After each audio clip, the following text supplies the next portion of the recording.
Good day everyone, and today I will discuss the Republic Act number 10175 or mas kilala bilang Cybercrime Prevention Act of 2012. Ang Republic Act number 10175, kilala bilang Cybercrime Prevention Act of 2012, ay isang batas sa Pilipinas na ipinatupad upang labanan ang mga krimeng ginagawa gamit ang computers, internet, at iba pang teknolohiyang pang-impormasyon at komunikasyon or ICT. Nilalayan ng batas na protektahan ang mga mamamayang organisasyon at ang pamahalaang laban sa mga banta sa cyberspace.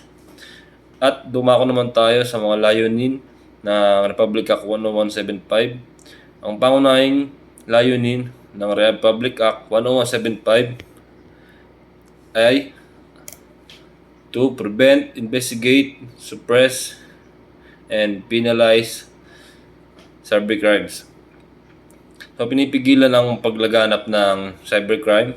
Iniimbestigahan ng mga krimeng may kinalaman sa internet at computer.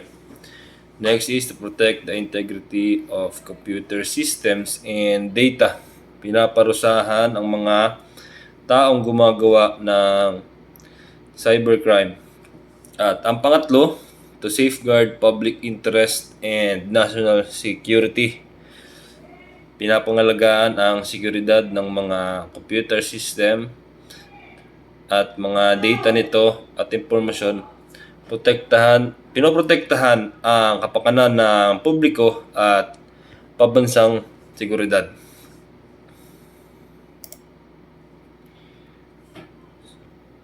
So dumako naman po tayo sa mga cybercrimes na saklaw ng batas at mga iba't ibang uri ng krimen sa internet.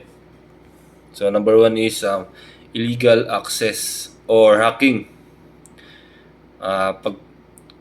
Pagpasok sa computer or account na iba nang walang pahintulot. At ang kasunod naman ay ang data interference or pagbabago, pagbura o pagsira ng data. At ang kasunod naman is ang system interference o pagpapahinto o pag-abala sa normal na operasyon ng computer system. At ang kasunod ay ang cyber squatting o paggamit ng domain ng iba para sa pansariling pakinabang.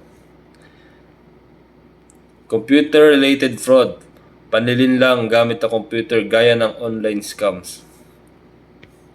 Identity theft, pagnanakaw ng personal na impormasyon para gamitin sa panluloko. At ang cyber libel, paninirang puri gamit ang internet, social media, or online platforms.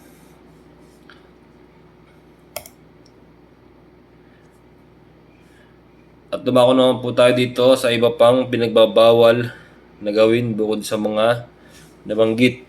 Pinagbabawal din ng batas ang online child pornography and spam o hindi hinihinging electronics message, pagtulong o pagsuporta sa paggawa ng cybercrime, at pagtangkang gumawa ng cybercrime kahit hindi ito natuloy. At dumako naman po tayo dito sa other punishable acts.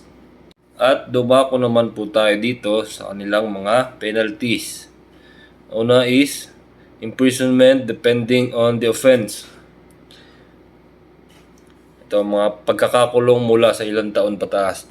Multa na maaaring umabot mula 1,000 hanggang milyong piso.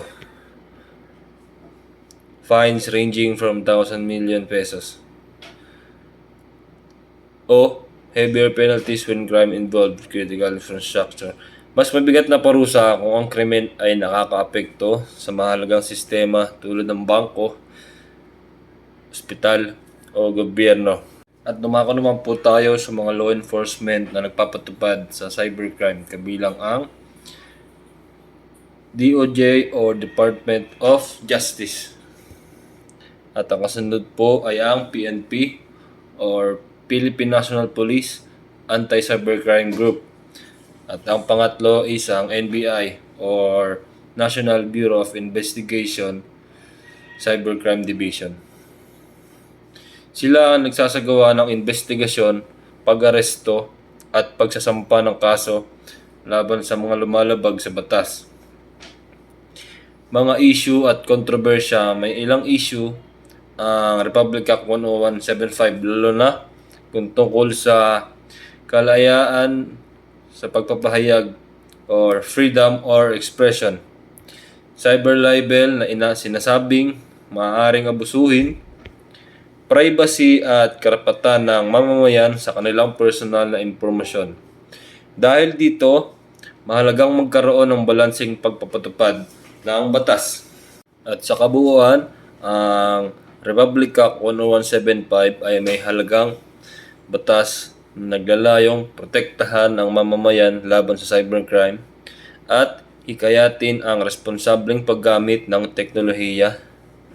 At ang panghuli naman ay ang panatilihin ng kaayusan at seguridad ng online sa mundo. Yun lamang po at maraming salamat.